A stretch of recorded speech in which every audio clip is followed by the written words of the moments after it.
Today I'm going to talk about how you can lose the asset protection of your entity, your LLC, your corporation, whatever, limited partnership, whatever it is that you've set up.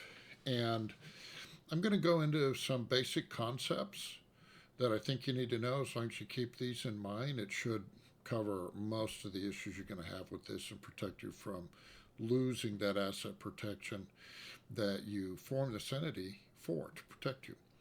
Anyway, my name is Maurice Kempner. I'm an attorney, real estate broker, business culture consultant, and welcome to True Legacy Wealth Media.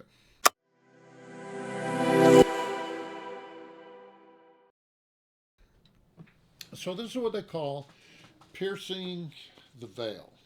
It's like there's this veil of protection is basically what they're talking about. And they're talking about if you get sued, the attorney suing you, they might try to pierce the veil and go after your personal assets and get rid of this veil of protection that is out there, right?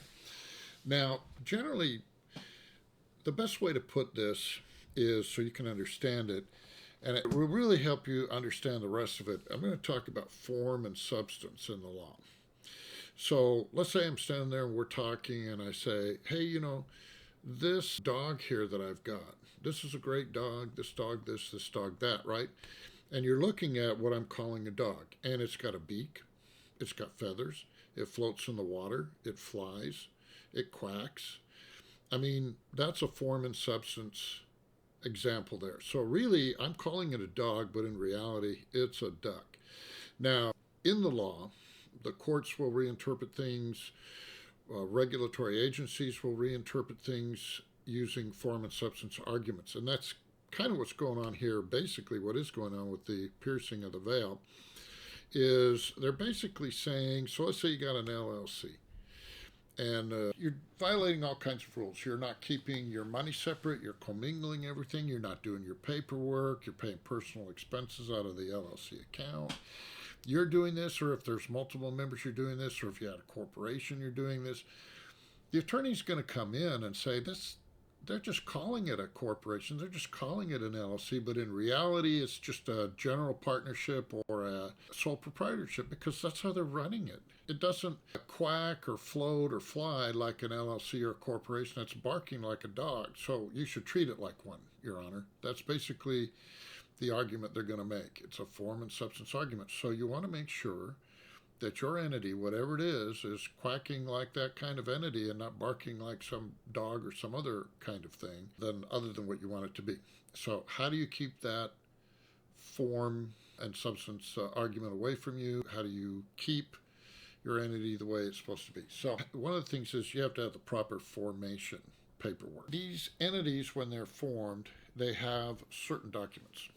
Now, these documents talk about how this organization is going to be run, what everybody's rights are in there, if there's multiple members, or even if there's a single member, what are the procedures, what are the paperwork, how things are done. Look at it like this. It's like the Constitution of the United States. It's the basis for all the operations in the United States as a legal entity. It covers all the states, the federal government, everything.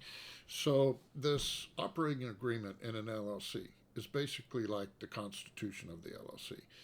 Your articles of incorporation, bylaws, shareholder agreements, all those things in a corporation, same thing.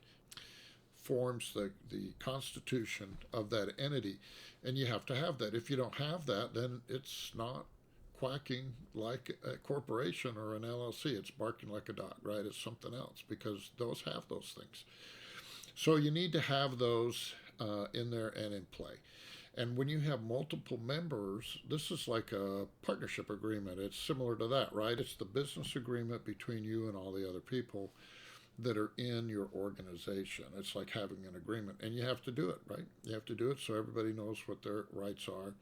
And so when you go to form your entity and you're going to do certain things and it's going to have multiple members, you want to understand ahead of time what it is you want to do and what you expect from everybody, and that needs to be in these formation documents. Now, once all that happens, there's the ongoing paperwork that keeps it looking like a real live LLC or corporation, right? So we're talking about annual minutes, but those are the minimum. But you just got to have minutes anytime you're going to do something substantial or change something. So let's say you decide to reimburse employees of your corporation for certain things. Well, you have some minutes and you make that part of your constitution from the corporation. You add these minutes and you say, we're going to have this policy now, and this is what it is, and this is how much it's going to be, and this is how we're going to do it. And then you implement it and you write it down in your minutes and so on. If you're a sole member or owner, well, you just have a meeting with yourself and write it down and document it. You vote on it. It's 100% vote, no matter how you vote, right? Because you're the only person in there. Now, other documents you have to keep up is you have to keep the state informed, right? So every year you have these annual information that you have to file with whatever jurisdiction you're in, letting them know what your address is, who the owners still are, and all this. There's other things you have to file with the federal government now. It's the beneficial ownership interest requirement you have to file. That's another one. And then there's just taxes, bookkeeping. All these things need to be done in a professional manner to keep you from losing your shield or your status, right? Because you got to run it like a real company. It's got to look like one. It's got to be one. Like I'm saying, this is a form and substance thing. Now, another thing is you don't want to be undercapitalized. Now, some people think, oh, well, if I form an LLC or corporation, somebody sues me, there's nothing they can do to me, right? And then they don't have any insurance, they don't have any assets in there. No. If you're going to run a business in an entity where there's a potential for harm to people who do business with you from some way, and so then they might have a legal theory for a cause of action against you legally, they come after you and they sue you. If they're able to prevail, you either have to have insurance or other assets that are in a reasonable amount for the type of business you're doing that can compensate somebody in a reasonable amount for expected or possible injuries they might endure doing business with you. I mean, accidents happen, right? And you can't just sit back and say, aha, I got a corporation, there's nothing you can do to me. That's not how it works. So you've got to make sure you have adequate insurance or assets or both, right? A combination of both. Now, if you do, and it seems like a reasonable amount for that type of business, the courts should not pierce your veil over that kind of thing. If you don't, then that's another reason why they just say, well, you're just running it like a sole proprietorship or partnership. You're just personally liable. You don't have any assets or insurance or anything that's adequate. Another one is you don't want to co-mingle, right? So you got to treat the entity, the LLC, the corporation, or whatever, as like somebody else owns it. Like, you got to respect that line, right? So you don't buy groceries out of your business, your LLC, your corporate account. You don't pay for vacation. You don't do these kind of things because then you're running it like a sole proprietor or just some general partnership. It's not quacking like the corporate duck it needs to be. It's barking like a partnership or a sole proprietorship, right? When you do that kind of thing. So you got to respect it. Pretend you don't own it. Pretend it's owned by somebody else. And if you went out and bought groceries from somebody else's bank account, that's just illegal, right? So you got to look at it that way. The other thing is you got to always watch your compliance, right? If you're a professional business doing things the way you're supposed to do, you got to just keep things in compliance. So you got to file your tax returns on time, keep all these minutes. If you're an S corporation, you don't want to lose your S election and be sloppy that way. Sloppy compliance, not following laws, not getting your business license if you need one, things like that. That's another indication.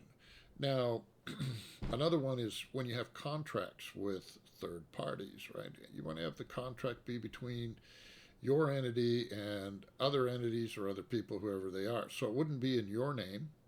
It's in the name of the entity. Okay, so Shamrock Corporation or Acme Corporation or Acme LLC, whatever it is the entity that's contracting, not you as a person. Okay, you always got to do it that way. Now, sometimes you're going to have some business transactions. So let's say you're going to take out a loan and you want the LLC to be the borrower or whatever, but the bank will say, you're just a new company. We're not going to let the LLC be responsible. You could co-sign for those kind of things. That's fine. But you just want everything to be in the name of the LLC or the corporation or whatever entity when it should be. And if you have any doubts about when that should be, you can always talk to somebody that knows these kind of things, or do your own research and just be careful doing it, right? So, in conclusion, I think it's very important to follow these rules because it's one of the main reasons you're setting up this entity. These entities are kind of time consuming and costly in a lot of cases to run, and you don't want to lose this benefit. And if you do get sued and they come after you and they pierce this veil, they're just going to go after whatever assets this entity, which is now disregarded by the court, has, plus whatever you've got personally.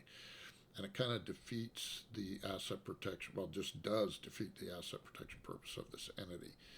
So this is something you really need to pay attention to. It's a little time consuming.